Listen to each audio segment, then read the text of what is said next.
வணக்கம். ஆகாஷவாணி.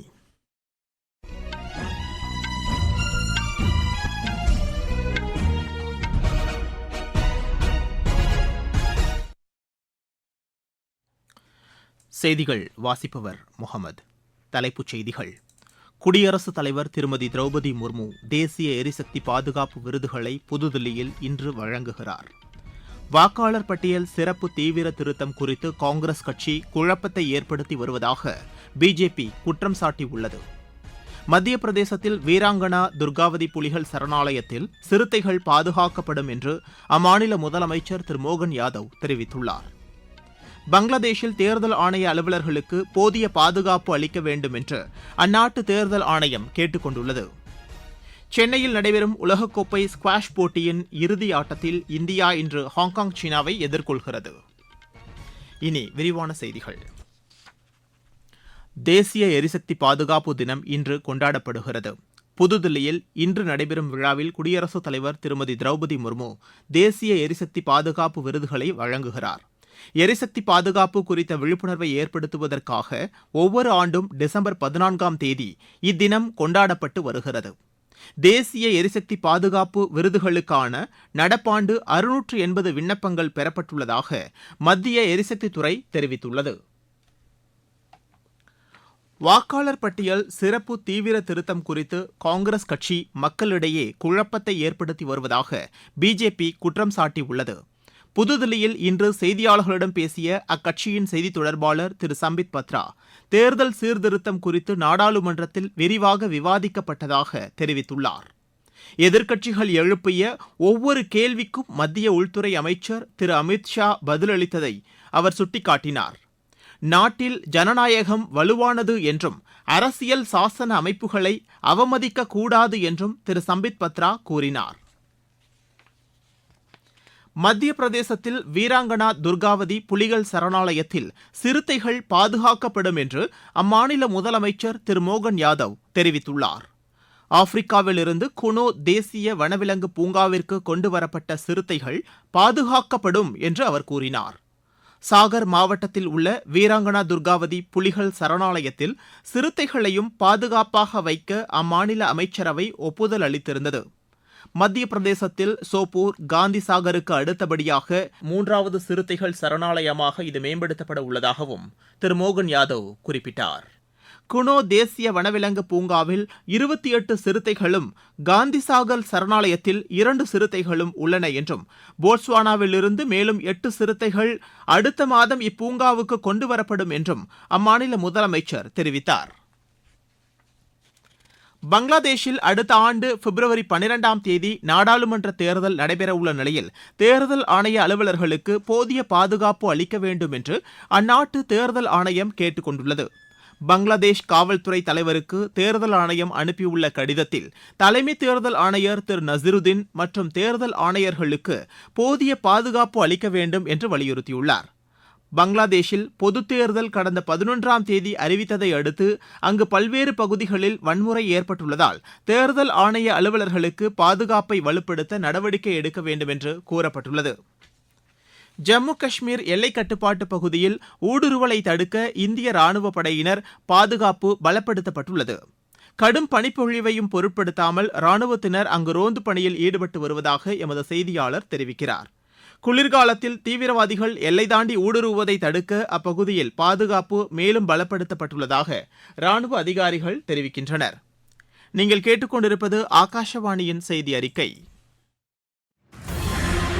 நாட்டு மக்களுக்கான வரலாற்று சிறப்புமிக்க மோடி அரசின் பரிசு சரக்கு மற்றும் சேவை வரி குறைப்பு.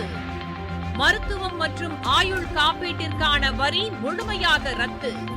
36 உயிர்காக்கும் மருந்துகள் மீதான வரியும் ரத்து. அடுத்த தலைமுறைக்கான இந்த சீர்திருத்த நடவடிக்கைகளில் மாணவர்கள் பயன்படுத்தும் ஸ்டேஷனரி பொருட்களுக்கான வரி ரத்து. வீட்டு உபயோக மின்னணு பொருட்கள் மீதான வரி குறைப்பு. பால் பொருட்கள் மற்றும் பாத்திரங்கள் மீதான வரி 12%-இலிருந்து 5% குறைப்பு. வேளாண் இயந்திரங்களுக்கான வரியும் 5% குறைப்பு. வளர்ச்சியடைந்த இந்தியாவிற்கான பயணத்தில் மோடி அரசு தொடரும் சீர்திருத்த நடவடிக்கைகள்.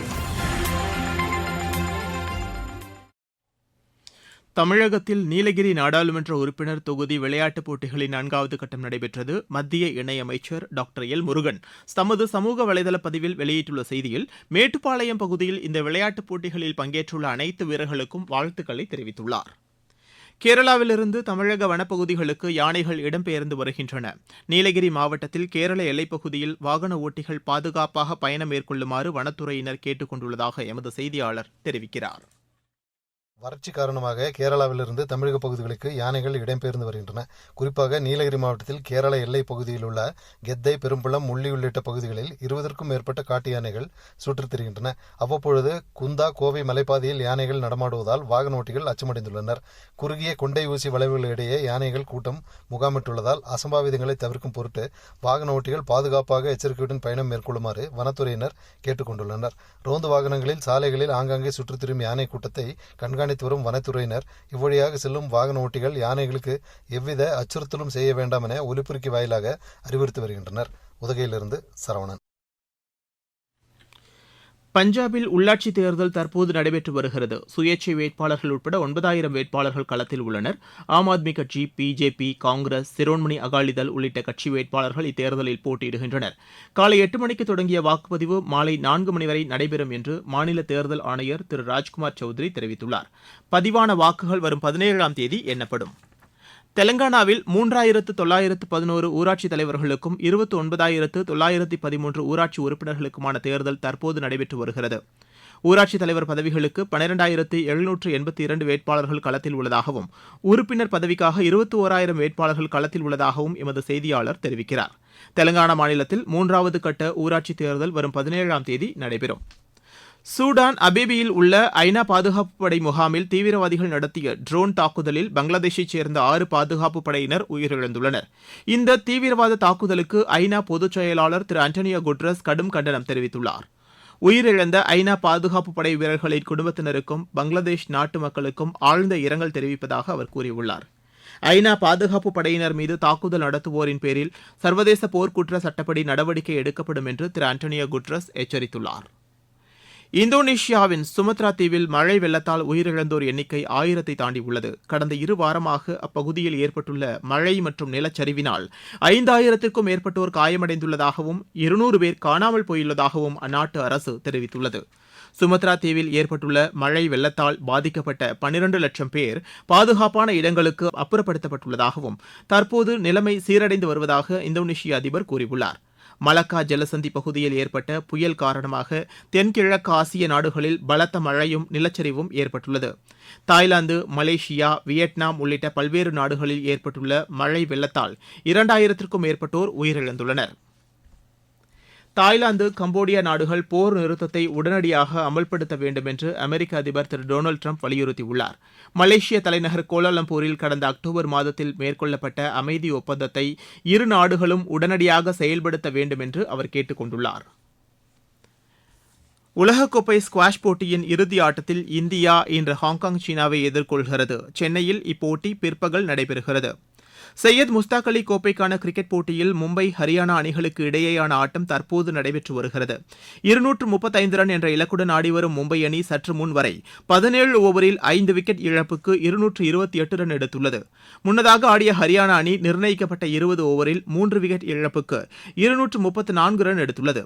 பஞ்சாப், ஆந்திரா இடையேயான மற்றொரு போட்டி தற்போது நடைபெற்று வருகிறது.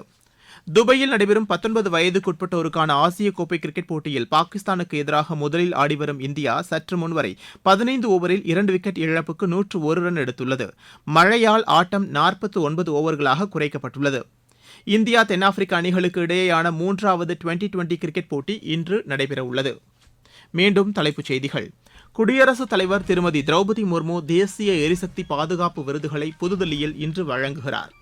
வாக்காளர் பட்டியல் சிறப்பு தீவிர திருத்தம் குறித்து காங்கிரஸ் கட்சி குழப்பத்தை ஏற்படுத்தி வருவதாக பிஜேபி குற்றம் சாட்டியுள்ளது. மத்திய பிரதேசத்தில் வீராங்கனா துர்காவதி புலிகள் சரணாலயத்தில் சிறுத்தைகள் பாதுகாக்கப்படும் என்று அம்மாநில முதலமைச்சர் திரு மோகன் யாதவ் தெரிவித்துள்ளார். பங்களாதேஷில் தேர்தல் ஆணைய அலுவலர்களுக்கு போதிய பாதுகாப்பு அளிக்க வேண்டும் என்று அந்நாட்டு தேர்தல் ஆணையம் கேட்டுக் கொண்டுள்ளது. சென்னையில் நடைபெறும் உலகக்கோப்பை ஸ்குவாஷ் போட்டியின் இறுதி ஆட்டத்தில் இந்தியா இன்று ஹாங்காங், சீனாவை எதிர்கொள்கிறது. இத்துடன் இந்த செய்தி அறிக்கை நிறைவடைகிறது.